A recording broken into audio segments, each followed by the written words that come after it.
Congress fire brand PCC working president Jaggareddy ఇప్పుడు fire అయ్యాడు. But అది సొంత పార్టీ నేతలమేనే. ఎందుకంటే కాంగ్రెస్ పార్టీ జగ్గారెడ్డి అయితే దాదాపు ఎప్పుడు చూసినా బీఆర్ఎస్ నేతల మీదనో లేకపోతే బీజేపీ నేతల మీదో దాదాపు ఫైర్ అవ్వడం చూస్తున్నాం. బట్ ఈసారి మాత్రం తన సొంత పార్టీ నేతలు కాంగ్రెస్ పార్టీకి సంబంధించి ఏఐసిసి కార్యదర్శి విష్ణు కానీ లేకపోతే రాష్ట్ర వ్యవహారాల ఇన్ఛార్జ్ దీపదాస్ మున్షి అసలు ఉన్నారా అని చెప్పేసి చాలా పెద్ద ఎత్తున ఫైర్ అయ్యారు. ఎందుకంటే ఇటీవల కాలంలో తన జిల్లాలో మెదక్కి సంబంధించి అటు సంగారెడ్డికి సంబంధించి వరుస సంఘటనలు అయితే జగ్గారెడ్డిని చాలా ఇబ్బంది పెడుతున్నాయని చెప్పొచ్చు. ఎందుకంటే ఇటీవల కాలంలో మెదక్ సంబంధించి నామినేటెడ్ పోస్టుల భర్తీకి సంబంధించి కూడా తీవ్రంగా జగ్గారెడ్డి వ్యతిరేకిస్తున్నారు. ఎందుకంటే పార్టీలో సీనియర్గా ఉన్న నేను పిసిసి వర్కింగ్ ప్రెసిడెంట్గా కూడా ఉన్నా, కనీసం ఏదైనా పోస్టులు ఇచ్చేటప్పుడు ఏదైనా నామినేటెడ్ పోస్టులు భర్తీ చేసేటప్పుడు కనీసం తనకు ఒక ఇన్ఫామ్ చేయాలి, తనకు ఒక సూచన లేకపోతే తనకు ఒక చిన్న ఇన్ఫర్మేషన్ కూడా ఇవ్వట్లేదు.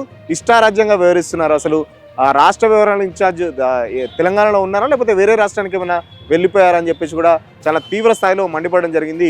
ప్లస్ ఏఐసిసి కార్యదర్శి విష్ణు కూడా గతంలో మెదక్ జిల్లా బాధ్యతలు నేనే తీసుకుంటానని చెప్పేసి చెప్పాడన్న విష్ణు ఇప్పుడు ఎక్కడ పోయాడు? ఎందుకంటే మెదక్ జిల్లాలో ఇంత జరుగుతుంటే ఓవైపు మంత్రి దామోదర రాజనరసింహ వర్గానికి చెందిన లైబ్రరీ చైర్మన్ సుభాష్ రెడ్డి కూడా ఇటీవల కాలంలో ఇచ్చారు. సో దీనికి సంబంధించి జగ్గారెడ్డి ఏంటంటే పార్టీలో ఎవరైతే పార్టీ కష్టకాలంలో ఉన్నప్పుడు ఎవరు ఉన్నారో వాళ్ళకే పదవులు ఇవ్వాలి, ప్రభుత్వంలోకి వచ్చినాక చాలామంది వస్తారు, పదవులకు ఆశపడి చాలామంది వస్తున్నారు, సో వాళ్ళకి ఇవ్వకుండా ఎవరైతే పార్టీని అంటిపెట్టుకొని కష్టకాలంలో పార్టీని నమ్ముకొని ఏదైతే ఈ ఎలక్షన్లో గెలిపించారో వాళ్ళకి ఖచ్చితంగా మొదటి ప్రాధాన్యత ఇవ్వాలని చెప్పేసి జగ్గారెడ్డి అయితే మొదటి నుంచి చెప్తున్నారు.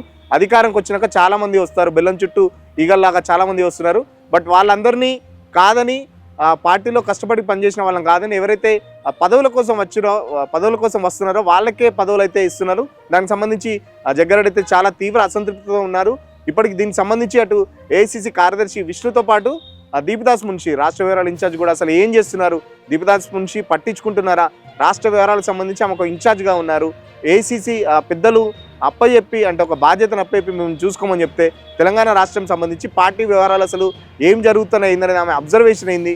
అసలు ఆమె ఎందుకు చూడట్లేదు? ఇంత జరుగుతున్న పార్టీకి నష్టం కలిగిస్తారా మీరు? అసలు పార్టీ వ్యవహారాల ఇన్ఛార్జ్ అంటే పార్టీని డెవలప్ చేసే విధంగా ఉండాలి, బట్ వీళ్ళ చర్యలు చూస్తుంటే మాత్రం అసలు పార్టీని నాశనం చేసేలాగా ఉన్నారని చెప్పేసి చాలా తీవ్ర స్థాయిలో మండిపడ్డారు. ఇప్పటికే దీనికి సంబంధించి అవసరమైతే నేను ఏఐసిసి పెద్దలకు కూడా కంప్లైంట్ ఇవ్వడానికి కూడా రెడీ అని చెప్పేసి జగ్గారెడ్డి తన సొంత వర్గం నేతల దగ్గర వాపోతున్న పరిస్థితి. ఎందుకంటే జగ్గారెడ్డిని ఇటీవల కాలంలో సైలెన్స్గా ఉన్న జగ్గారెడ్డి ఎందుకంటే పార్టీ కార్యక్రమాలకు కూడా చాలా 2-3 నెలలుగా దూరంగా ఉంటూ వస్తున్నాడు. ఎందుకంటే ఈ వరుస సంఘటనలు అయితే జగ్గారెడ్డిని చాలా తన నియోజకవర్గంలో చాలా ఇబ్బంది పెడుతున్నాయి. పార్టీ వర్కింగ్ ప్రెసిడెంట్గా ఉన్నాను, ఎందుకంటే పార్టీ మొదటి నుంచి నేను అంటే కష్టకాలంలో ఉన్నప్పటి నుంచి నేను పార్టీని అంటిపెట్టుకునే ఉన్నాను. ఎవరైతే పదవుల కోసం వస్తున్నారో వాళ్ళను వేరే పార్టీ నుంచి వస్తున్నారో వాళ్ళకు మాత్రమే ప్రాధాన్యత ఇస్తున్నారు. పార్టీ మొదటి నుంచి నమ్ముకొని ఉన్న వాళ్ళకి మాత్రం పార్టీ కష్టకాలంలో ఉన్నప్పుడు లేకపోతే ఎలక్షన్లో ఏదైతే పార్టీ రావాలి, ప్రభుత్వం అధికారులకు రావాలని చెప్పేసి ఫైట్ చేసిన వాళ్ళకు మొండి చేయి చూపెడుతున్నారని సొంత పార్టీ నేతలపైనే జగ్గారెడ్డి అయితే చాలా వరకు ఫైర్ అయ్యాడు. చూద్దాం మరి ఇది ఈ జగ్గారెడ్డి అనేది ఎప్పుడు ఫైర్ బ్రాండ్ అనేది చెప్పొచ్చు కాంగ్రెస్లో. ఎందుకంటే తన ఏ నిర్ణయమైనా మొహమాటం లేకుండా చాలా బాహాటంగా నేర్పుతాడు. పార్టీలో అంతర్గత విషయాలకు సంబంధించి కూడా చాలా వరకు ఓపెన్గా మాట్లాడుతూ ఉంటాడు. జగ్గారెడ్డి కూడా ఫైర్ బ్రాండ్ అనే ఒక పేరు ఉంది. ఎందుకంటే పార్టీ అంతర్గత నిర్ణయాలు కూడా మీడియా పరంగా లేకపోతే మీడియాకు కూడా చాలా ఓపెన్గా చెప్పేస్తూ ఉంటాడు. గాంధీ భవన్లో ప్రెస్ మీట్లు పెట్టి ఖచ్చితంగా ఈ నిర్ణయం చూద్దాం. పార్టీ నేతలను అయితే ఇరకాటంలో పెట్టే కామెంట్స్ అయితే జగ్గారెడ్డి చేశాడు. మరి జగ్గారెడ్డిపై మన చర్యలు ఉంటాయా లేకపోతే జగ్గారెడ్డి ఉన్న పార్టీ నేతలు కాంప్రమైజ్ చేస్తారా? ఎందుకంటే జగ్గారెడ్డి వరుసగా స్టేట్మెంట్లు అయితే ఇస్తున్నాడు.